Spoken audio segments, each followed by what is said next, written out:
future readiness, future preparedness, future fitness, future benchmarking, future maturity, future readiness maturity. So you can just start to imagine the kind of landscape we're talking about, which I'm sure all of you have seen as well. Sometimes it's a score, sometimes it's an index, sometimes it is an assessment, sometimes it's a tool, and sometimes it's a framework.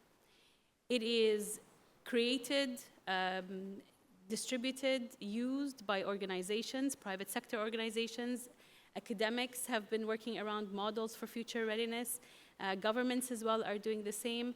And from a theoretical perspective, while the literature is very light, it does come from a resource-based view in the sense that organizations are future ready if they are able to not only have the right resources for the future, but also how do we dynamically manage these resources and sense and respond to anything that comes our way and adapt accordingly. So as I said, we're trying to make it an engaging session. Feel free to ask any question that comes to mind later on. And hopefully, we'll try to answer the magic question of which tool for future readiness. So I'm going to start out with Dr. René. What does future readiness mean to you? What is your story in respect to future readiness? And why should people think about future readiness for their organizations? All right, thanks. Very interesting question, and I think it's also one which I would love to throw back a bit at the audience. Right? Are you thinking that you personally or you as an organization are future ready?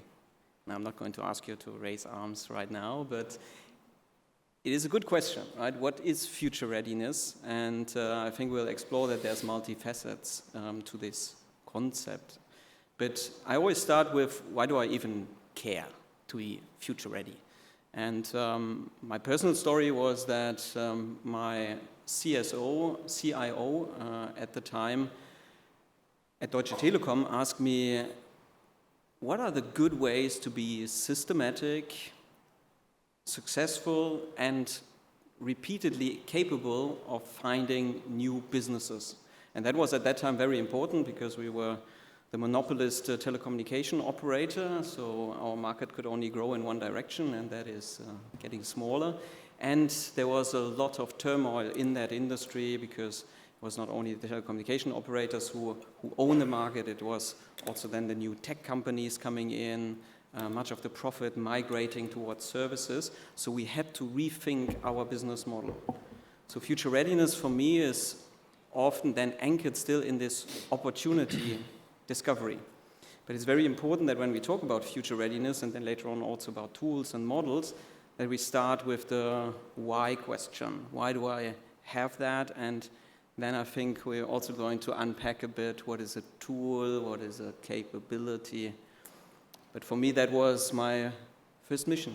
Yeah, so it's the why. And Dr. Hazza, what does future readiness mean to you? Your relationship with the future readiness? It's first, I would like to thank you for this session. Honestly, I would like to thank the Future Foundation for their invitation. If we look at the future readiness, I'm just going to make a little comparison for you to understand.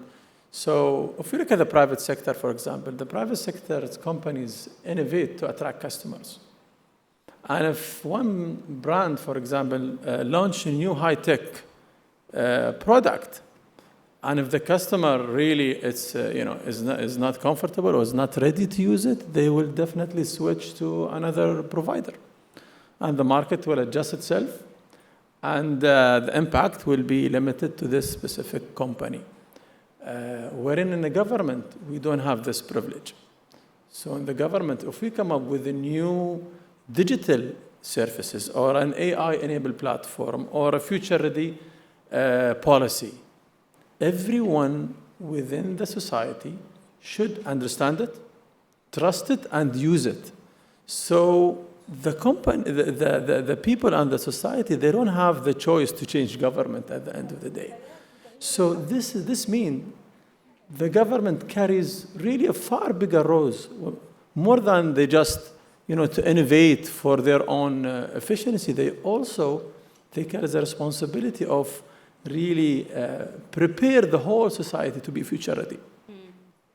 So it's our role in the government, if you talk about what's the role of government today, it's our role is to educate, it's to raise awareness and make sure that nobody is left behind. So all communities, we're talking about elderly people, youth, businesses, all community, we should really work to educate them, to raise the knowledge about what the future readiness mean for them.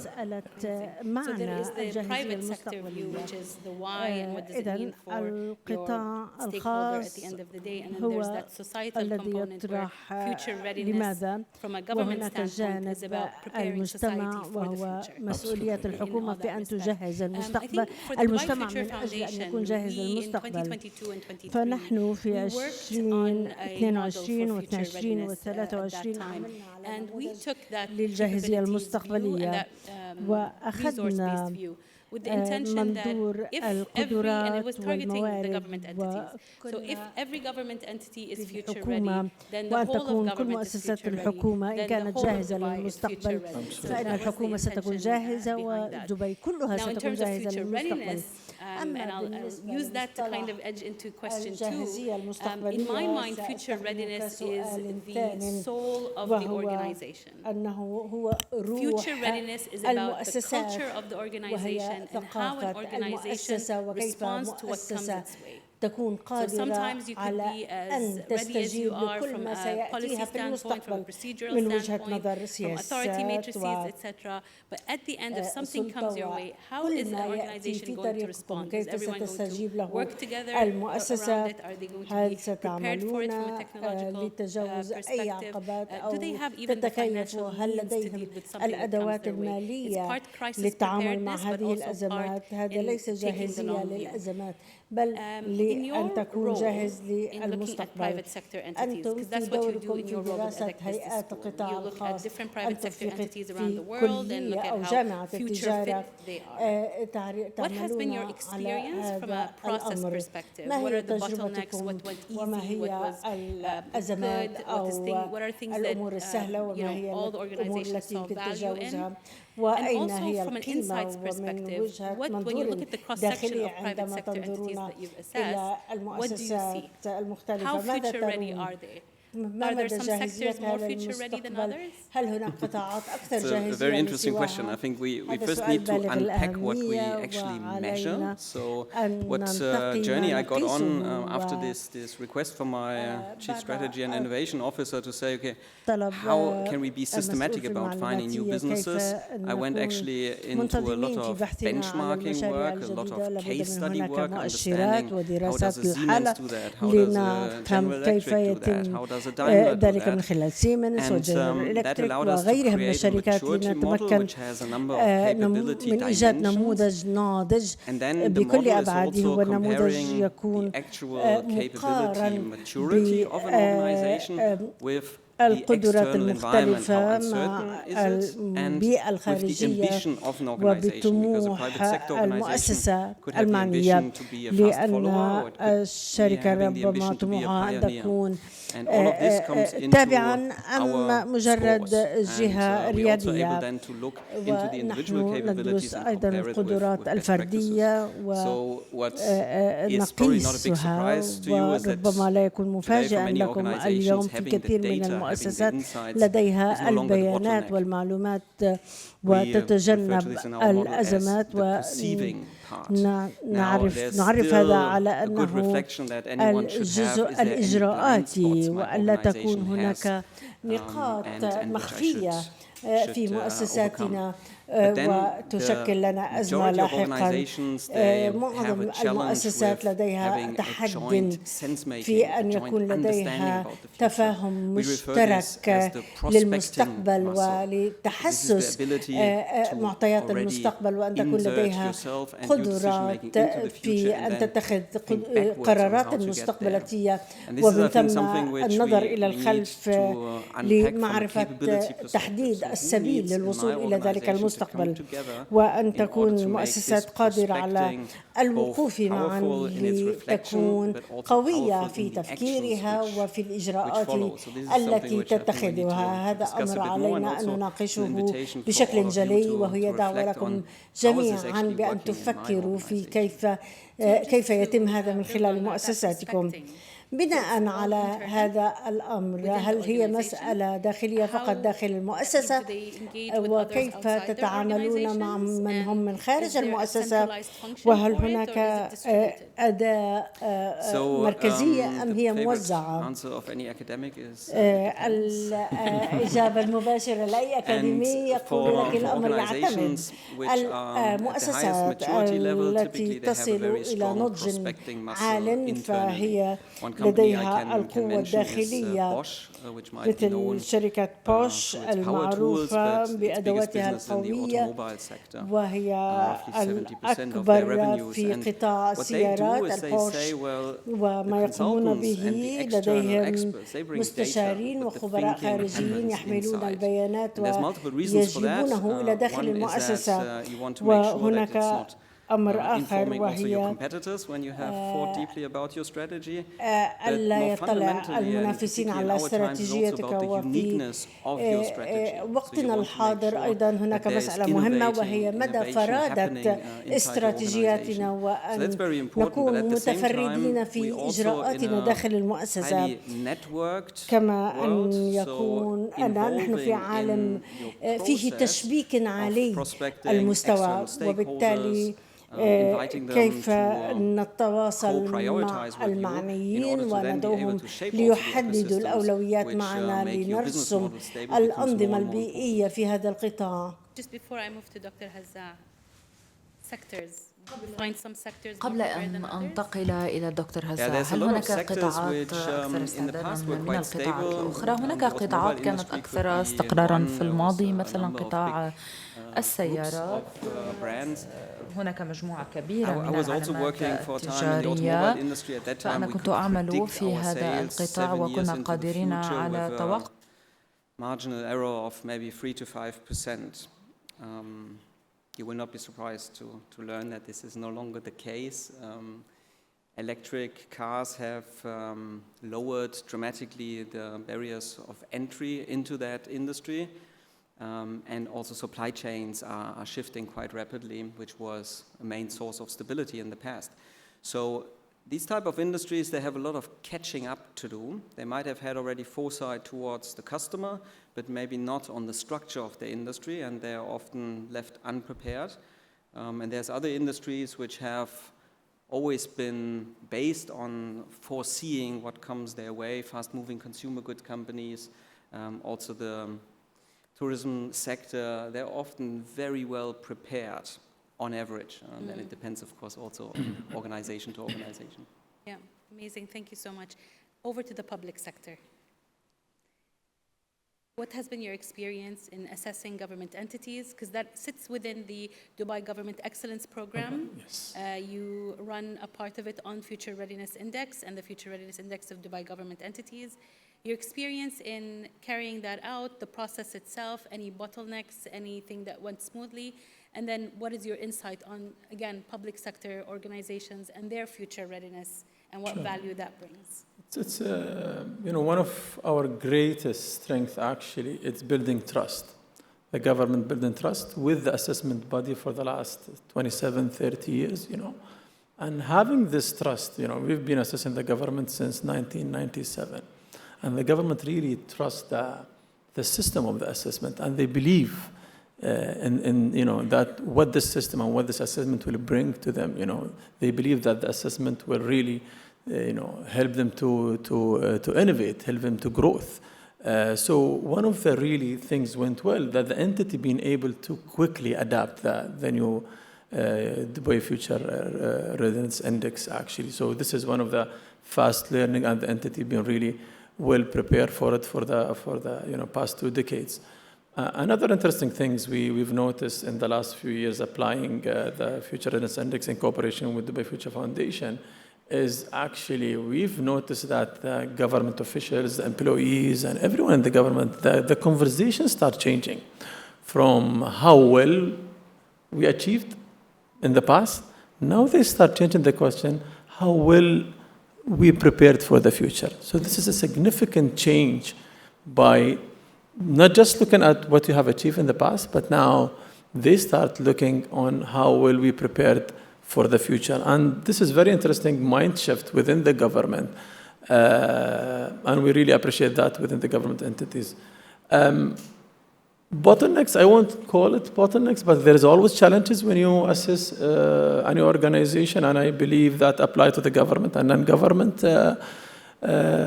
One of the major things, I think the adoption and the focus more on technologies and AI, wherein forgetting somehow the human aspect and the human side. And we're talking about, we were talking before the session, if you focus more on the AI, you forget one of the main aspects, which is the human. When I talk about human here, I talk about the culture, the reskilling, the upskilling, the organization agility itself. Are they ready are they prepared for what next? So sometimes the government entities or the organization, they come up with a really big invention or technology, and the capacity and the capabilities are not able to really move forward or transform and use this technology. But this is, take times. Another challenge is maybe from our side as well is to make a consistent understanding of the Dubai Future Readiness Index. And this is really important because we're dealing with different government entities, different in size, different in mandates and maturity. So how they apply this index within their organization, it's a mutual responsibility. Maybe it's on us as well to have a clear guidance to the entities on how they apply it to what's really fit their context. So I think work in progress. It was very interesting results for the last assessment, and we have the coming assessment in 2026, and hopefully there will be improvement within the government as well. I want to touch upon the point about we need to raise awareness or bring additional understanding as to what the Future Readiness Index is to the government entities who you're assessing. Which is, again, a reflection of the nature of the Dubai Government Excellence Program and how you're bringing this idea of future readiness to government entities. So it's like a top-down as opposed to coming to EDHEC Business School and saying, I'd like to run a future fit assessment, right? So awareness is quite important. Do you feel that this is something that needs time before you start assessing them for readiness? Like, do you give them time to understand this model and then try to improve themselves before you actually do the first assessment? Sorry, and this question is primarily for those who are in government and have not yet launched something like we have in the Future Readiness Index. Yeah. The idea of future readiness is actually come up in a collaboration between the Executive Council of Dubai Government and Dubai Future Foundation. And whatever we do, not just the future readiness, we always make sure that the government are really well aware of this concept or this project. So when we talked about Future Readiness Index, we assist the government. We have many awareness sessions, but the outcome of this assessment, we share it with Dubai Future Foundation for the Dubai Future Foundation to look into new solution with the government entity. So this is how we really deal with the government. We definitely, the leadership in Dubai, actually 2 years ago, they announced this, Hazza Alnuaimi in the World Government Summit, they announced the Future Index. And the idea is to move from, as I mentioned, from measuring what we used to be good at to how we can be good for the future. And the message was clear.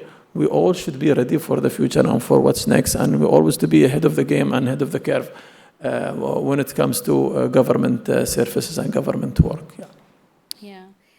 So from our perspective, because you mentioned that, you share some of the information with us, and then we're also privy of what the private sector organizations are doing, and we kind of look, around the world as to how future readiness is being sought and how people view it. And what we have seen is, again, it echoes what I said in the beginning. There's a lot of different models on future readiness. And so there's a little bit of confusion as to which way to take. But what we've also noticed is the focus on tech foresight. Exactly. and preparing for technological breakthroughs. And yes, it is important, but with it comes, but are we prepared for the non-technological breakthroughs as well? There are other breakthroughs, whether it's through business models or whether it's through all these disruptions in supply chain is not technological, right? It's beyond that as well. And the biggest challenge that we found across the board is that even for those who do carry out future readiness assessments, the question is, what value does it add to their stakeholder? So they go back to their board, or they go back to their leadership, or they go back to their management and say, we've done a future readiness assessment, we've looked at our organization, we are future ready. And what? So what does that mean? Why should a stakeholder bother, again, spending effort, time, resources in order to be future ready? So, so bridging that translation between a future readiness assessment and on-the-ground value to your stakeholder happens to be the biggest challenge. Do you find that as well in government? Absolutely. Then maybe here I will focus on what we really focus on the Future Readiness Index is the preparedness.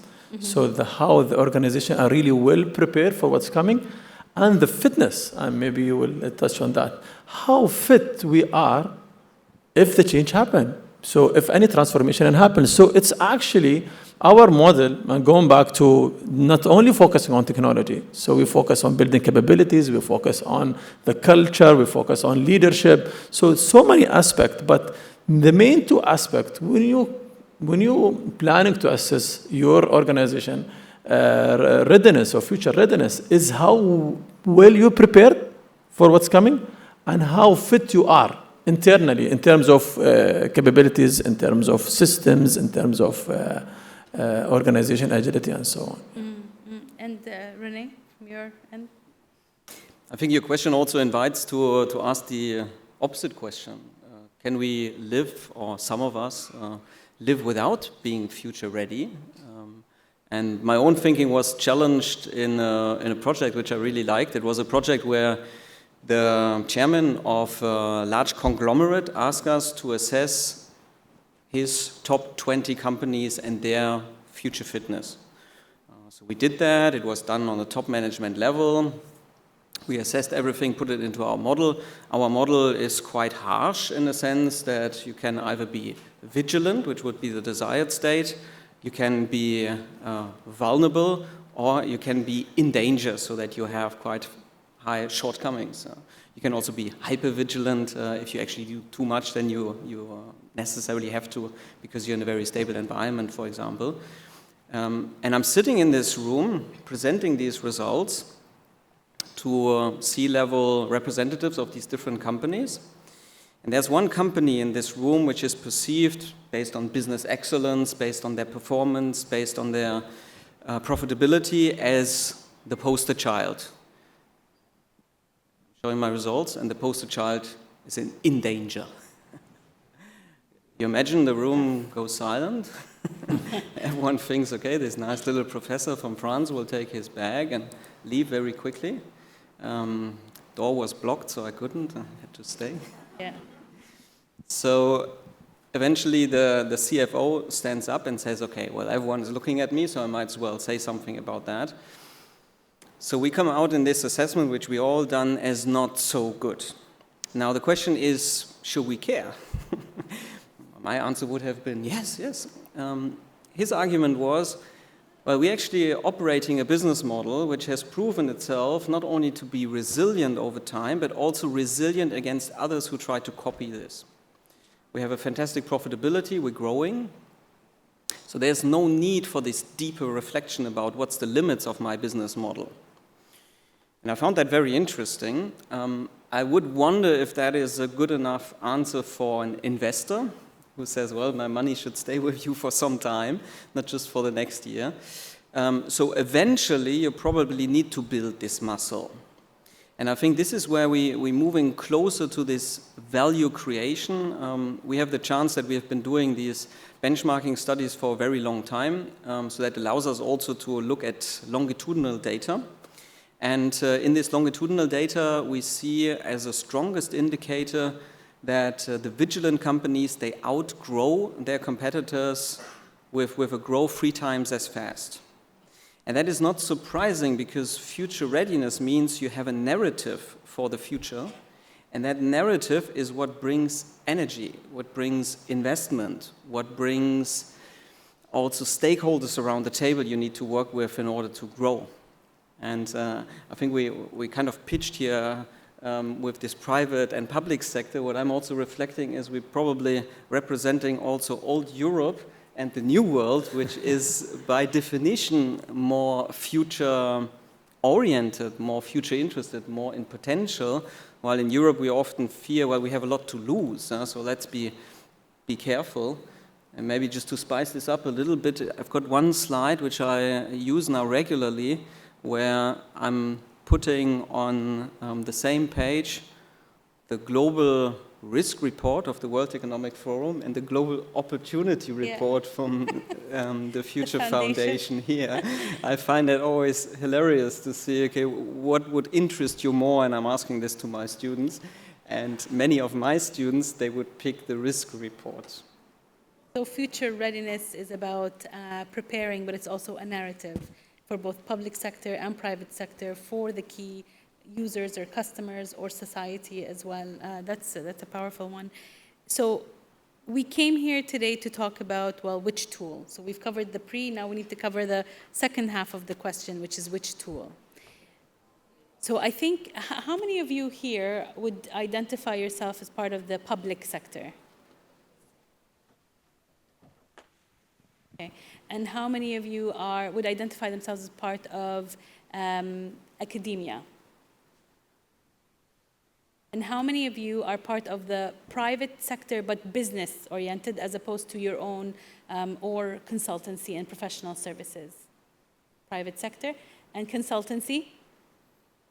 So we actually have an interesting blend. So we have an interesting mix.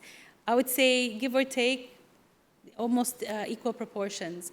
So how do they decide which tool, if they haven't yet taken a try at it? And even if they have, should they explore other tools as well, or models, or indices? We need to come up with some agreement what to call them. But I'll start with Dr. Hazza first. Sure. When it comes to choosing which model, to be honest, of future readiness, is the most important question you should ask yourself is not to assess for the sake of assessment. You really need to look at the model. It's like you're choosing a university. So you don't choose the university by the name. You look at the curriculum of this university, what exactly you want to. So one of the major things I would advise is to look at, again, the preparedness and the fitness. Does any model have these pillars in it? So for example, in our future readiness in Dubai, we have these two, and we have other pillars as well. So this is really, really important. And how they measure the scores and the results, and what methodology do they use? This is really a good question. And who applied this model?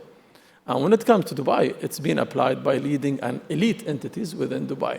So this is a very good question when you look at the different models of future readiness. And I invite you all to go through Dubai Future Readiness Index. It's been proven. It's been actually reviewed by international experts.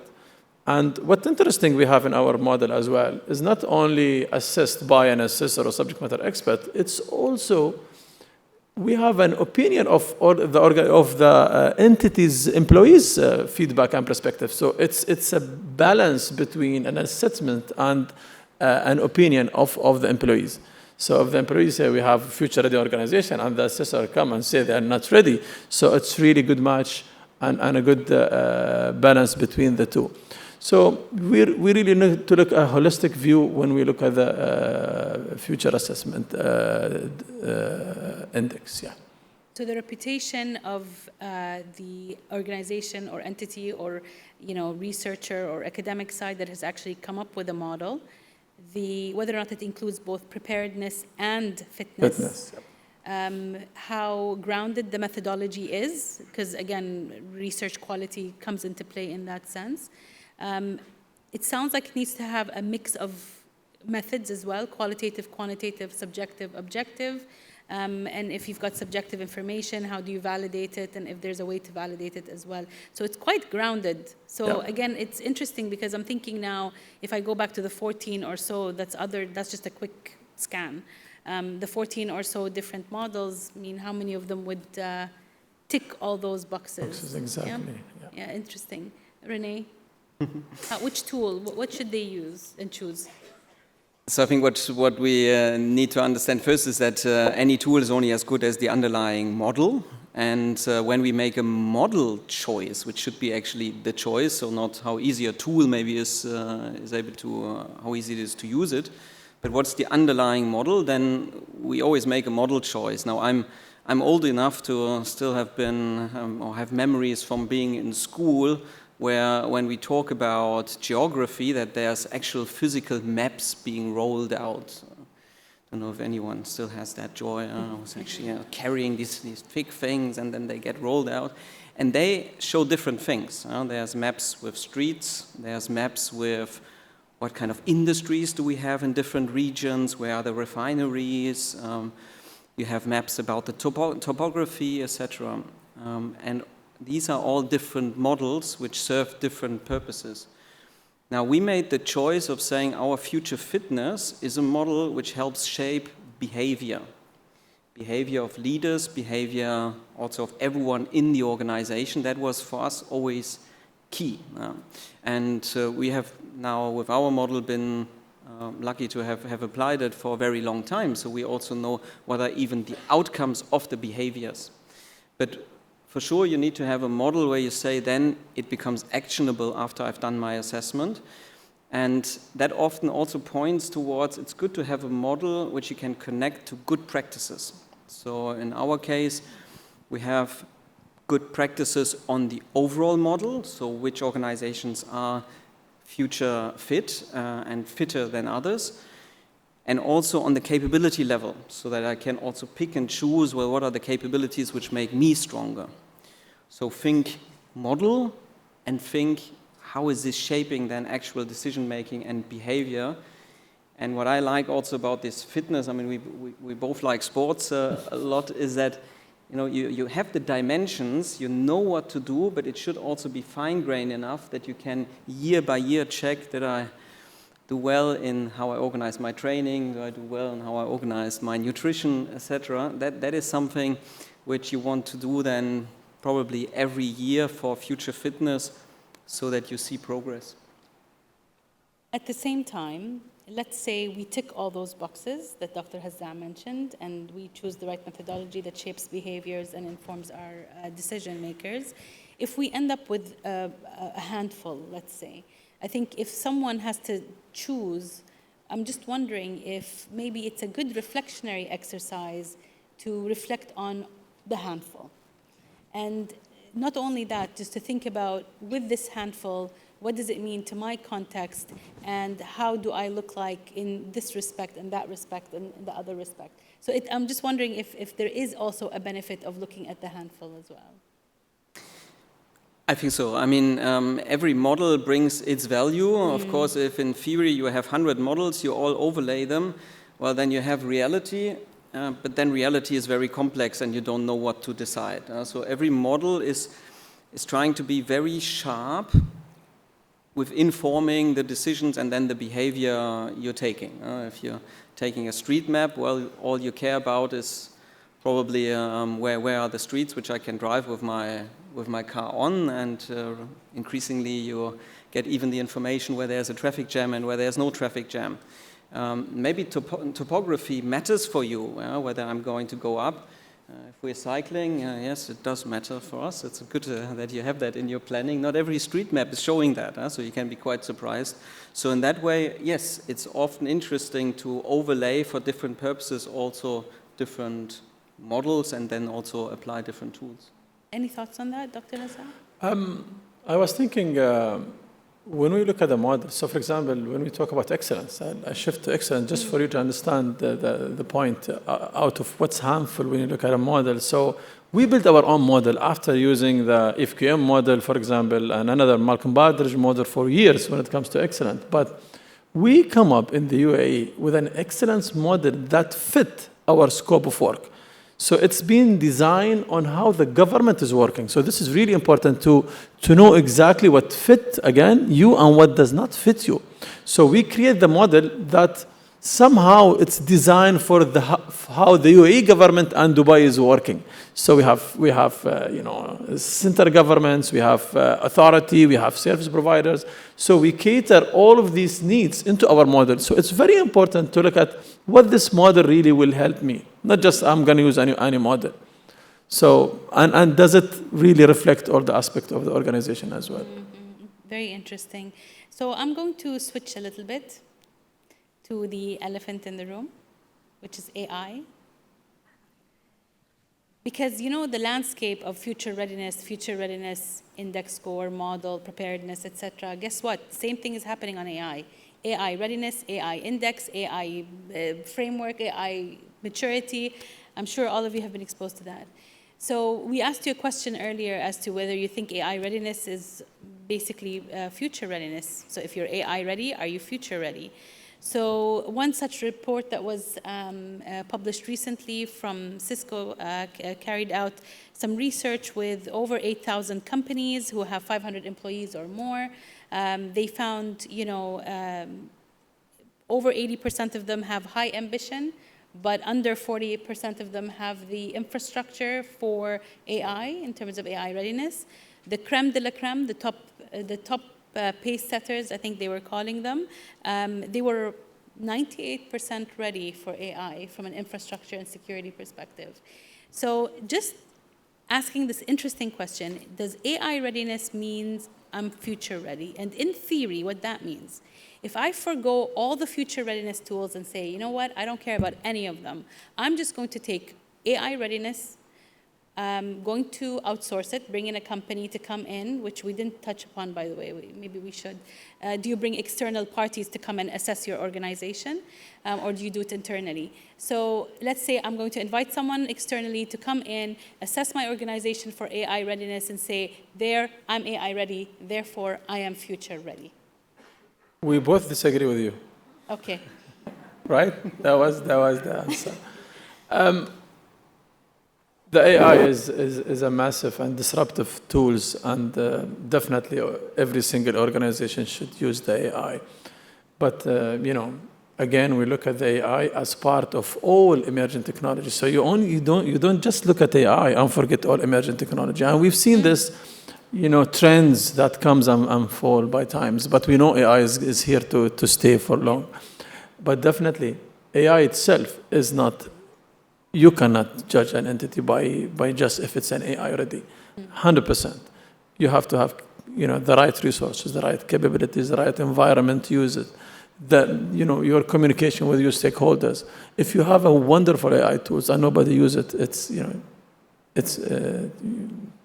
it's actually useless, right? Yeah. So AI is important again, but if an entity, whatever is the entity, maybe the entity is in the tech environment. In automobile environment, they should be maybe a little bit advanced in that area. But when we look at the government, we look at it differently. AI is important, and it's a major tool, and it's a country direction now. But again, it's not the main indication that you are future ready, 100%. And technology readiness is already within your It is in the future. Exactly. For example, in Dubai Future Readiness Index, we have sensing, monitoring, applying, all emerging technology, including AI. So this is how we look at the technology, not just an AI, and you have to be AI. Yeah. And it's very risky as well to just focus on AI, and you jump to the conclusion without going through all the process of applying the future readiness itself. But theoretically, you could also make it part of your narrative. So theoretically, if I say I'm a future-ready organization and I run an AI readiness assessment, and that emerges to be, yes, you are AI ready, then it's almost validating the fact that I am future ready. It's how do you use the word, At the end of the day, it's a media things, People use different marketing just to show that they're really good in what they do, but we know, we've been there, we assess the organization, we know the nitty-gritty details when it comes to how the organization are excel or ready for the future. But definitely your argument is right as well. We have a say in Arabic, Allah ma yisma' min sakit. So you always have to promote yourself. So it's very important as well to talk about your readiness of AI, since it's the trend as well. Yeah. Yeah, absolutely. René, just before we give the audience a chance to ask questions. Yeah, for me, it's very clear. I mean, AI is a fantastic tool to amplify your thinking, but not to replace it. You need to still hold firm the agency. And what is the big risk, I think, is that we apply AI tools, we get maybe also recommendations on what to do in the future, and we fail to achieve two things, and that is leadership unity around what is the direction we want to give our organizations, and also the connection with the why. And these two combined can be extremely toxic and bring the system as we have built it to a halt, because once we delegate power to somebody higher up in the organization, we believe that we're not only delegating the decision, but also the capacity to control the reasoning behind. And that is something which we will all need to be very careful about, how to amplify using AI without losing control and without losing the mandate which was given to us as leaders. Yeah, absolutely. So I wanted to open again the floor for any questions anyone might have for us and for Dr. Hazza and Dr. René.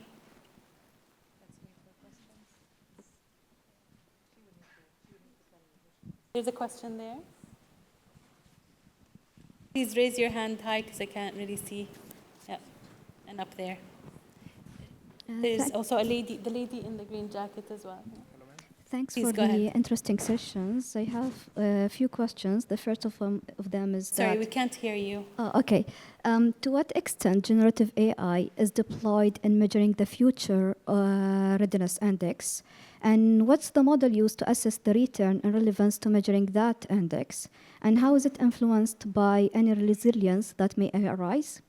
And my next question... I think you need to bring it very close. We really don't, it's not clear yet. Okay. All right. Okay. So I'll ask my question. To what extent generative AI is deployed in measuring the future readiness index? And what's the model used to assess the return and relevance to measuring that index? Okay, so I think the question is to what extent does Gen AI help us imagine the future? To what extent generative AI is used to measure the future readiness index? To what extent does Gen AI is used to measure future readiness? I mentioned, future readiness. We have a model of future readiness, different pillars in this model. Generative, you mean generative AI, right?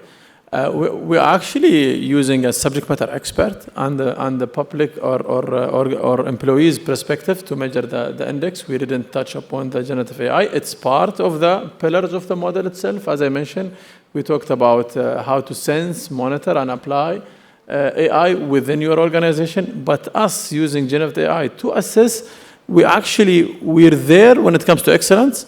So in our model, in excellence now, we are using 7 AI use cases on how we can assess government excellence. We are testing it, and we're going to apply it next year.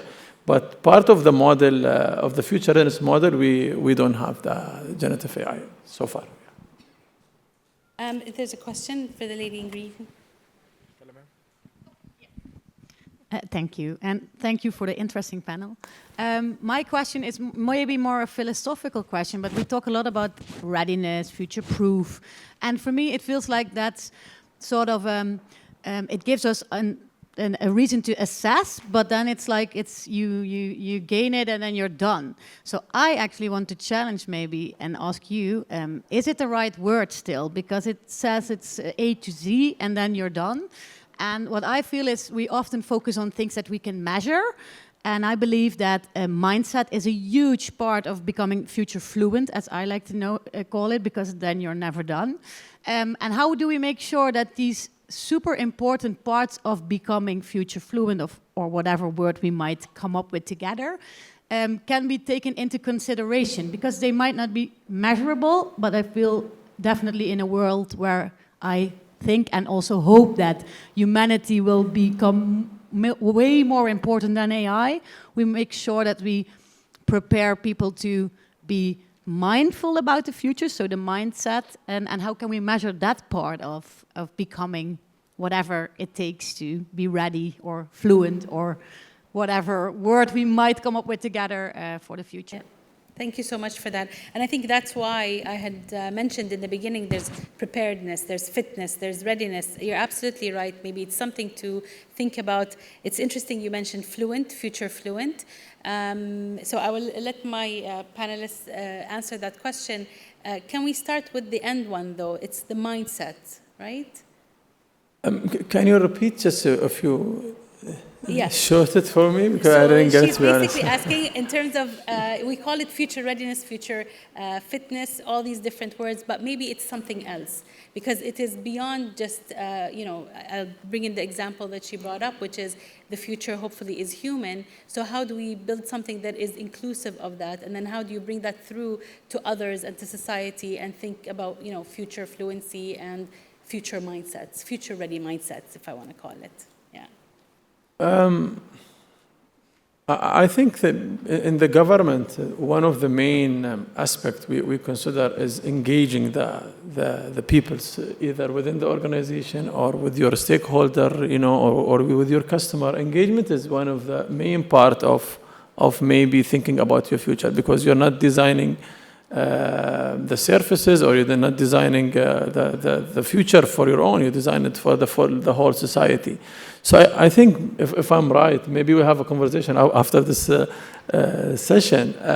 I think engagement is a main part of really engaging everybody to involve in the future readiness. René? Yeah, I think it's a great question. Also because what we should not forget is future fitness of an organization will always be a team sport. So just because René or somebody else makes a model and I'm measuring something doesn't mean that necessarily the entire chain from perceiving towards prospecting as an organization towards taking the right decisions is functioning. So when we measure fitness, or we do reflect whether our nutrition is good, whether our training up is good, but we also need to see whether we get first through the finishing line or whether we in the end take the right decisions. So that's very crucial. And that's kind of how we then also build our model, that the value of future preparedness is always reflected by the weakest link in your chain or the weakest capability. That is crucial. And that, however, is also a great rallying cry, or it's a great mission which you then can carry together as an organization, closing those gaps you have in forward-oriented decision-making and acting. Unfortunately, we don't have much time for other questions, unless it can be like the gentleman up there, just 30 seconds, make it very short. But I just want to say before we get there, outsourcing readiness, inviting someone to... It's very important to, as I mentioned, to assess yourself, of course, and to look from this different perspective. It's good to have an international point of view when you assess your readiness as well. So yes, outsourcing is yes. 30 seconds. Thank you for the interesting panel. I'm interested to know if some organizations are too slow in adopting or to adapt with the new policy, new technology. So is it possible for them to be ready for the future by skipping some steps? What would be the best way? Like usually bigger organizations are slower. What's the best strategy for this? Thank you. I'll let René capture that. Okay. So what we emphasize is that what makes also fast response team, emergency response teams, firefighters and so on respond fast is that they have rehearsed the future. So foresight always delivers also a playbook that you already have pre-thought what to do. Because what is slow is if you first need to interpret together, if you then need to come up with decisions together and then start enacting them. But if you have already pre-thought, what do we do as an automobile company when autonomous driving is becoming the norm, well, then you actually know what to do, and you might have already done some of the steps before, the capability build-up, etc. So that's something which I think for many organizations does not come naturally, but building this playbook and rehearsing the future is key. Thank you so much. Thank you so much all for coming. Enjoy the rest of your day and tomorrow.